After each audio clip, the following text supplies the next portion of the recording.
करण्यात येईल. बच्चू कडू. खरं तर ही योजना शिवसेनेचं प्रतिबिंब आहे. अध्यक्ष सभापती महोदय, उद्धव साहेबांना सुरू केलेली योजना आहे आणि आता व्यवस्था अशी आहे का भोजन देणाराच उपाशी राहत आहे. ज्यानं 10 रुपयात भोजन द्यायचं त्या मालकाला उपाशी राहण्याची वेळ जर येत असेल तर मग आता हा मोठा प्रश्न आहे सभापती महोदय. याच्यात आपण काय म्हटलं आहे उत्तरात सभापती महोदय का आपण 150 कोटीची तरतूद केली, निधी उपलब्ध आहे आणि खर्च 216 कोटी आहे. म्हणजे तुम्ही इकडे हमी देत असताना कागदावर मात्र वेगळ्या प्रकारचं उत्तर आपल्याकडे येतं आहे. आता खर्च 216 कोटी आणि तरतूद 150 कोटी. मग त्या 50 कोटीसाठी किती दिवस वाट पाहावं लागेल ते निश्चित झालं पाहिजे. कारण हा जो चालक मालक हा गरीब आहे, तो काही व्याज बट्ट्यावाला किंवा व्यापारी गिपारीच्या लाईनमधला नाही आहे, गरीब माणूस आहे, तुमचा आमचा कार्यकर्ता आहे. पक्षातल्या कार्यकर्त्याला आपण हे सरासरी ही योजना दिलेली आहे आणि मग त्याची उपासमार होऊ नये याची काळजी आपण घेतली पाहिजे. कुठेही 1 महिना जर तो 2 महिने लेट झाला तर व्याजासहित पैसे दिले पाहिजे ना. आपण कसं काय तो उधार आणतं. मला माहीत आहे अचलपूरच्या एका शिवभोजनानं आत्महत्याचा प्रयत्न केला होता अनुदान न भेटल्यामुळं. म्हणून ते कमी पडणार नाही, निधी पुरा होणार नाही, हे आपण लक्ष घेतलं पाहिजे. दुसरं, नवीन शिवभोजन देताना दिव्यांग विधवा भगिनी किंवा आत्महत्याग्रस्त ज्या महिला आहे त्यांना आपण तिथं कशा पद्धतीनं तरतूद करता येईल, त्यांना वाटा कसा देता येईल, हाही विचार मंत्री महोदय करणार का? मंत्री महोदय. निश्चितपणे जे आहे जे दिव्यांग आहेत त्यांच्या बाबतीमध्ये आपण आजही प्राधान्याने विचार करतो. असे काही प्रकरणं आले तर खास विशेष बाब म्हणून त्याच्यावर आपल्याला कार्यवाही करता येईल. आपण जे सांगता हे बरोबर आहे की 260 कोटी रुपये लागतात, परंतु मागच्या या एप्रिलमध्ये बजेट मंजूर जे झालं त्याच्यानंतर हे सगळे पैसे आपल्याला मिळाले आणि पुढच्या वर्षाची सुद्धा सन्मान्य मुख्यमंत्र्यांनी तरतूद केली. त्या अगोदर हे पैसे जे आहे हे देण्यामध्ये थोडासा वेळ म्हणजे बराच वेळ लागला हे मी कबूल करतो. परंतु आज अशी परिस्थिती नाही. आज तुम्ही म्हणतात की बाबा 150 कोटी, तर 150 कोटी ज्या आहेत ह्या आता ह्या वर्षासाठी, आता पुढच्या ह्याच्यामध्ये जेव्हा हे सगळे वाटले जातील आणि पुढचे जे येतील ते नंतर पुन्हा त्याची जे आहे तजवीज करता येईल.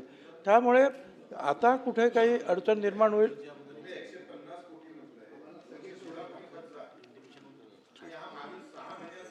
बजेटमध्ये मला 150 कोटी रुपये तर वाटायला मिळाले, ते पुढचे 2-4-6 महिने तर जाणार ना. त्याच्यानंतर पुढचा प्रश्न आहे तर तो जे आहे त्याच्यामध्ये मूळ तर नाही मूळ तर आपल्याकडे 70 कोटीची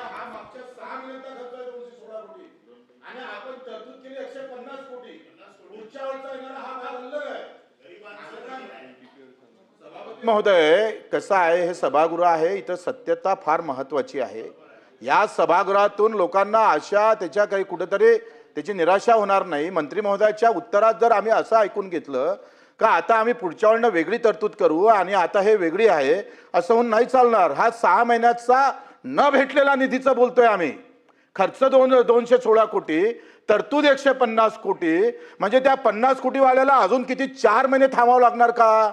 मूळ तरतूद 70 कोटी आहे त्याच्यात प्लस 150 आहे.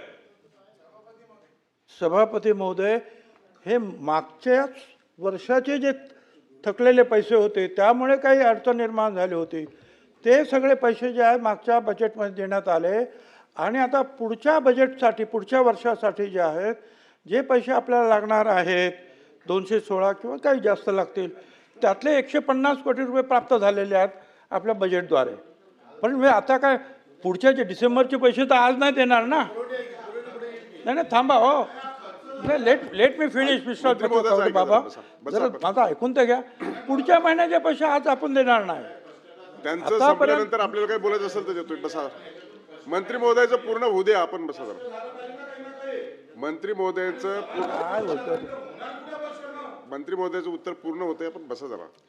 मी पुन्हा सांगितलं की आणि मी पहिल्या उत्तरामध्ये मी सुधारणा केली की या अंशतः खरं आहे की मागच्या वर्षामध्ये काही महिने पैसे मिळाले नाहीत त्यामुळे अडचण निर्माण झाली. हे मी सुधारित उत्तरामध्ये मुद्दाम लिहिलेलं आहे आणि मी तुम्हाला ते कबूल केलं. परंतु मागच्या बजेटमध्ये जे आहे मुख्यमंत्र्यांनी मागचे सगळे पैसे जे आहेत ते तर त्यांना दिलेच, अधिक पुढच्या वर्षासाठी 150 कोटीची जी आहे आता योजना करणार आणि आणखीन जे आहे पुढचे पैसे जे आहेत ते सुद्धा टप्प्याटप्प्या, कारण समजा ऑगस्टचे पैसे आहेत, सप्टेंबरचे पैसे ते आज तर आपण शिवभोजन केंद्र नाही देणार. त्यामुळे हे संपल्यानंतर जे आहेत पुढच्या पैशाची तजवीज करण्यात येईल. याच्यामध्ये काही सगळे पैसे एकदम मिळत नाहीत. वर्षाचे 260 कोटी रुपये आपल्याला मिळतील असं नाही. जे जे खर्च होत जातील त्याप्रमाणे आपण त्यांची मागणी आपण मांडतो आणि त्याची प्राप्ती करतो. आपण दानवे साहेब, तुमचे पण पैसे मिळतील. खरं तर ही योजना माननीय उद्धवजींच्या सरकारमध्ये सुरू झालेली, परंतु मागच्या 2 वर्षात कमालीचं दुर्लक्ष या योजनेकडे झालेलं आहे. माझे आपल्यामार्फत मंत्री महोदयांना प्रश्न आहे की नवीन मंजूर करायचं सोडा, पण जे जुने 7, 8, 9 महिने ज्यांना अनुदान मिळालं नव्हतं याच्यामुळं काही केंद्र बंद पडलेली आहे माननीय मंत्री महोदय. आणि हे गोरगरीब लोकच केंद्र चालवतात, कोणी काही मोठे लोक चालवत नाही. आणि कर्ज काढून बऱ्याच जणांनी शिवभोजन केंद्र चालवली, परंतु मागच्या वर्षभर 7 ते 8 महिने तर बिलकुल 1 रुपया मिळाला नव्हता. जे बंद पडलेले शिवभोजन केंद्र आहे हे पुन्हा सुरू करण्यासाठी आपण त्या शिवभोजन केंद्रांना पुन्हा परवानगी देणार का? त्यांचं थकीत अनुदान तर दिलं असेल, परंतु मला असं वाटतं जे जे केंद्र बंद पडले ते पुन्हा एकदा सुरू करण्यासाठी आपण प्रायोरिटी देणार आहे का? मी नवीन सुरू करण्याची मागणी मुळीच करत नाही आहे, पण जे आपण अलॉट केलेले किमान ते, आणि खऱ्या अर्थानं रुटीन दर महिन्याला आपण अनुदान देत नाही म्हणून हे बंद पडतात. हे जर रेग्युलर आपण अशा पद्धतीनं या शिवभोजन केंद्राचा निधी दिला तर मला असं वाटतं कोणतंही शिवभोजन केंद्र बंद पडणार नाही. याच्यासाठी सरकार काय पावलं उचलणार?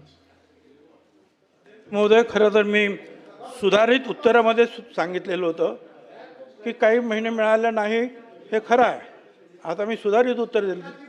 आता त्यानंतर पुढे मी सांगितलं की सर्व अनुदान देण्यात आलेलं आहे मागच्या वर्षाचं आणि पुढच्या अनुदानासाठी जे आहेत 120 कोटीची तरतूद आहे. आणखीन काय लागतील त्याची तरतूद करू, परंतु आता मागच्यासारखी अडचण निर्माण होणार नाही याची मी या ठिकाणी ग्वाही देतो. आणि मला कल्पना आहे ही गरिबांसाठी सुरू केलेली योजना आहे, ही सुरू राहिली पाहिजे. त्यासाठी मुख्यमंत्र्यांचा सुद्धा आग्रह आहे आणि म्हणूनच त्यांनी जे मागच्या बजेटमध्ये जे आहेत मागचे सगळे पैसे चुकते करून पुढच्या खर्चासाठी सुद्धा पैसे उपलब्ध करून दिलेले आहेत. प्रसाद लाड. सभापती महोदय, खरं तर माननीय भुजबळ साहेबांनी फार अत्यंत चांगल्या पद्धतीत उत्तर दिलं आणि मला पूर्णपणे खात्री आहे की सरकार कोणाचेही पैसे बाकी ठेवणार नाही. लाडक्या बहीण योजने